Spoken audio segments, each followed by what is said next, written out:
स्वागत है आप सभी का हमारे इस चैनल पर। हमने जो इंग्लिश की श्रृंखला स्टार्ट की थी, आज उसी इंग्लिश की श्रृंखला को हम लोग आगे बढ़ाएंगे। और आज हम लोग जो हमने पार्ट ऑफ स्पीच में 8 होते हैं, 8 में से हमने 7 पढ़ा दिया था और लास्ट बचा था इंटरजेक्शन। इंटरजेक्शन बहुत ज़्यादा इंपॉर्टेंट नहीं है। जो एक्सक्लेमेशन सेंटेंस होता है उसमें के जो एग्जाम्पल होते हैं वही इंटरजेक्शन होते हैं। लेकिन हम लोग आज पढ़ेंगे ट्रांसलेशन। हम सीधे आते हैं ट्रांसलेशन पर, जिसे कहा जाता है अनुवाद। ट्रांसलेशन को हिंदी में क्या बोलते हैं? अनुवाद। अनुवाद किसे कहते हैं भाई? ट्रांसलेशन किसे कहते हैं? तो इसकी परिभाषा होती है किसी एक भाषा को दूसरे भाषा में बदलना। किसी एक भाषा को दूसरे भाषा में बदलना अनुवाद कहलाता है। क्या कहलाता है? अनुवाद कहलाता है। जैसे मान लीजिए हमें कहना हो सुबह का नमस्कार, तो हम लोग कहते हैं सुबह का नमस्कार। सुबह का नमस्कार। इसे इंग्लिश में कहना होगा तो कैसे कहेंगे? सुबह का नमस्कार को गुड मॉर्निंग। क्या बोला जाएगा? Good morning. हमने ये जो गुड मॉर्निंग बोला है ये क्या है? ये गुड मॉर्निंग, ये इंग्लिश ट्रांसलेशन है। अगर मान लेते हैं इसी को लिखना होता हमें रसियन में, तो कैसे बोलते हैं रसियन में? तो इसे रसियन में हम लोग बोलते हैं दोबराय उतराव। क्या बोलते हैं? तो इसे बोलते हैं हम लोग दोबराय उतरो। अब चूंकि मैंने रसियन पढ़ा इसलिए मैं उसके हिसाब से समझा रहा हूं। तो इसे बोलते हैं जैसे दोबराय उतरो। और हमें जैसे बोलना हो कि आप कैसे हो, मतलब आप कैसे हो, हिंदी है ये हिंदी है। आप कैसे हो, तो इसी को अगर इंग्लिश में पूछना होता तो हमें इंग्लिश में बोलते इसे हाउ आर यू। ये जो हम कर रहे हैं ये क्या है? ये हम लोग ट्रांसलेशन कर रहे हैं। एक भाषा को दूसरी भाषा में कन्वर्ट कर रहे हैं, ट्रांसलेशन। इसी को रसियन में पूछना होता कि आप कैसे हैं, तो इसी को रसियन में बोलते काक वी। क्या बोलते? काक वी। काक वी रसियन में ये हो गया। तो और जैसे कि एग्जाम्पल लेते हैं, आपको पूछना हो कि आपका नाम क्या है? आपका नाम क्या है? ये हिंदी है। अब इसी को इंग्लिश में पूछना हो तो कैसे पूछेंगे? What is your name. ये इंग्लिश हो गया। अब इसी को रसियन में पूछना होता तो हम लोग कैसे पूछते? काक वास जाबूत। काक वास जाबूत। ये रसियन में। समझ रहे हैं कि अगर आपको दूसरे भाषा में अपने उसी शब्द को, उसी वाक्य को दूसरे भाषा में परिवर्तित करना ही क्या कहलाता है? अनुवाद कहलाता है, यानी ट्रांसलेशन। अब जैसे एक और मैं पूछ रहा हूँ, एक और एग्जांपल दे रहा हूँ कि आप क्या करते हो या क्या कर रहे हो। ये हिंदी में है। आप क्या कर रहे हो? क्या कर रहे हो? इसी को रसियन इंग्लिश में पूछना हो तो कहते हैं हम लोग what are you doing. What are you doing.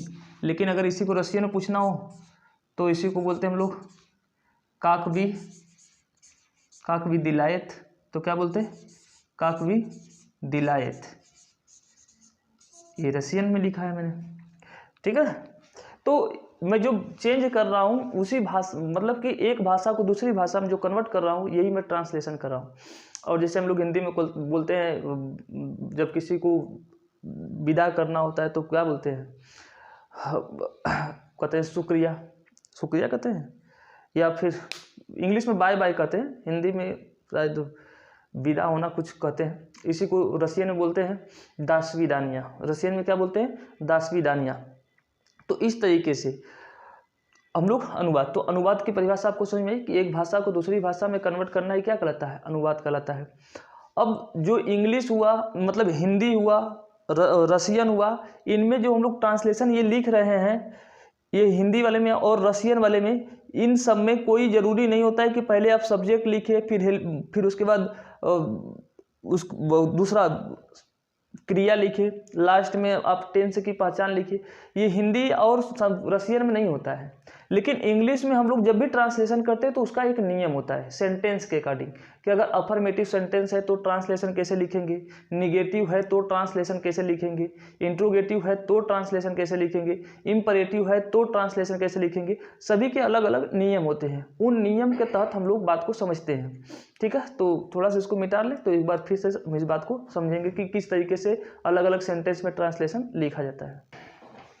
तो देखिए, अलग अलग मैंने बताया कि सेंटेंस होते हैं। मैंने बताया था सेंटेंस, बताया था कि 5 प्रकार का सेंटेंस होते हैं। मैंने पहले बताया था डिक्लेरेटिव या उसी को एसर्टिव कहते हैं। एसर्टिव के ही अंतर्गत 2 आते हैं, अफर्मेटिव और नेगेटिव।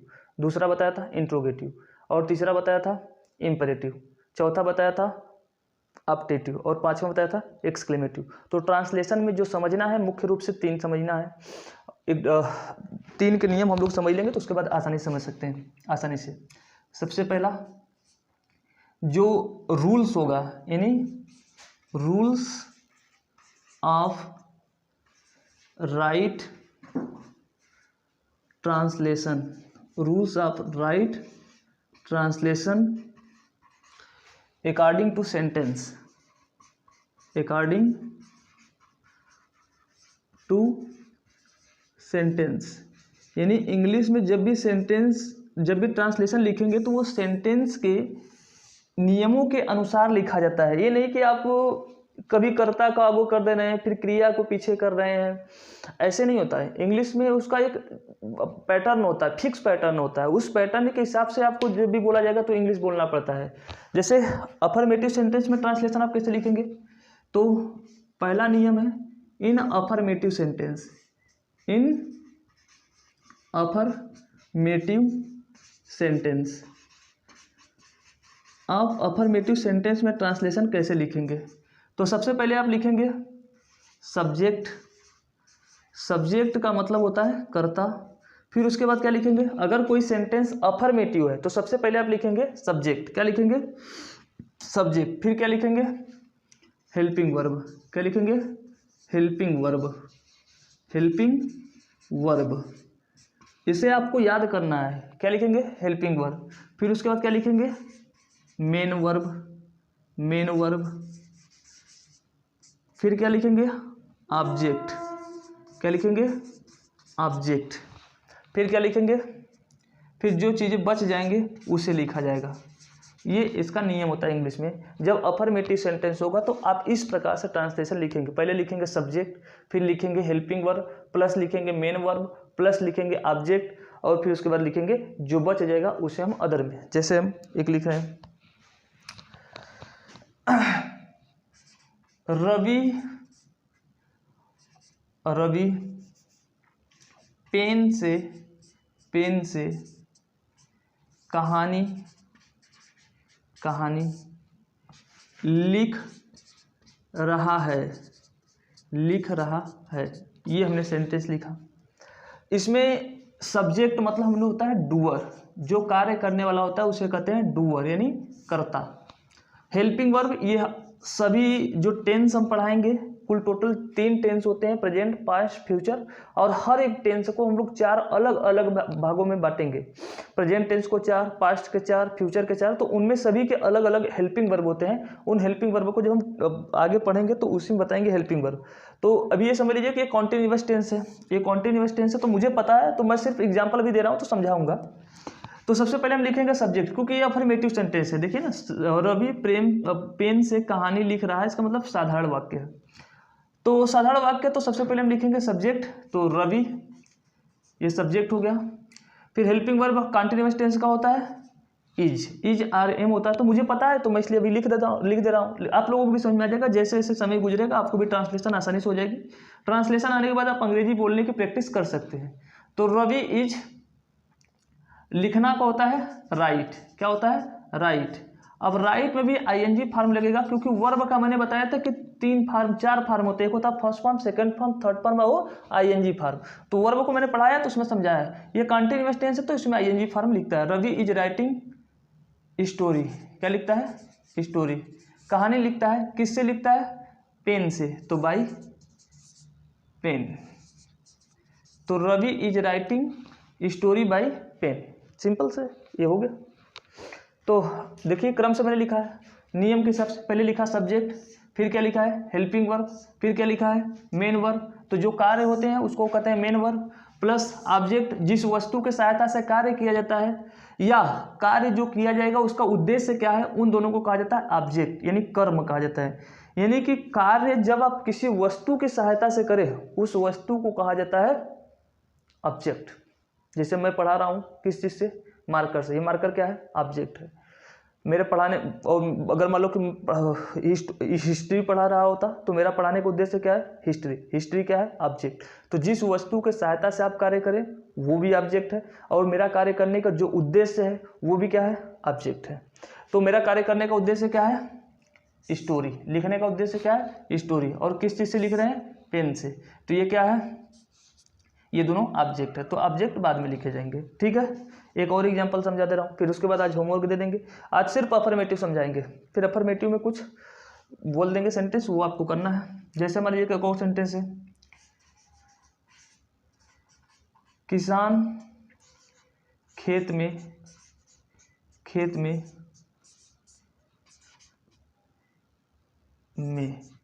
बीज बोता है।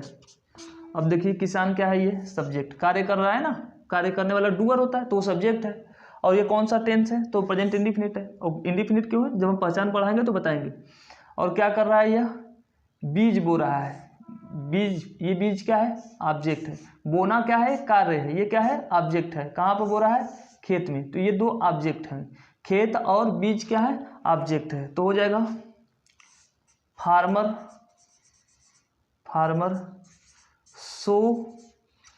सो इसमें यस लग जाएगा, सोज सीड इन द फील्ड, क्या हो जाएगा फील्ड। तो ये मैंने सबसे पहले सब्जेक्ट लिखा, ये प्रेजेंट इंडिफिनिट टेंस है, इसमें हेल्पिंग वर्ब नहीं लगेगा। नियम हम जब आएंगे तो समझाएंगे। ऐसे इसमें हेल्पिंग वर्ब वाला मुझे अभी एग्जांपल समझाना चाहिए था लेकिन मैंने समझाया नहीं। फिर उसके बाद ऑब्जेक्ट, और कहाँ बोया जा रहा है फील्ड में, ये भी क्या है ऑब्जेक्ट, ये भी ऑब्जेक्ट। तो इस तरीके से ट्रांसलेशन हम लोग लिखते हैं। अब जैसे मैं कुछ बोल रहा हूँ होमवर्क, उसको आप लोग करके कमेंट कर सकते हैं। बोल नहीं रहा हूँ लिख ही दे रहा हूँ, क्योंकि हो सकता है कि बहुत लोग एक सेंटेंस में जैसे बोल रहा हूँ, अध्यापक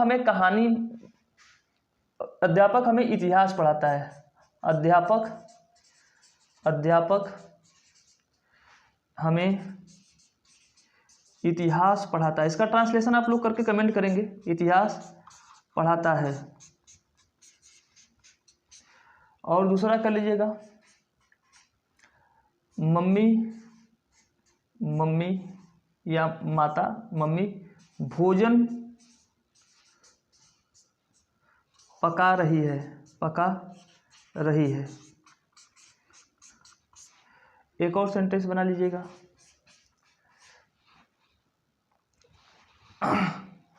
बच्चे मैदान में खेल रहे हैं। बच्चे मैदान में खेल रहे हैं। तो ये कुछ सेंटेंस है, इसका आप लोग ट्रांसलेशन करके कमेंट कीजिएगा। और बाकी सब लोग हमारे चैनल को भाई शेयर करते चलिएगा। और जहाँ तक हो सके आप अपने मित्रों से या फिर घर वालों के मोबाइल से सब्सक्राइब कर दीजिएगा। सभी को धन्यवाद, गुड नाइट और बाय।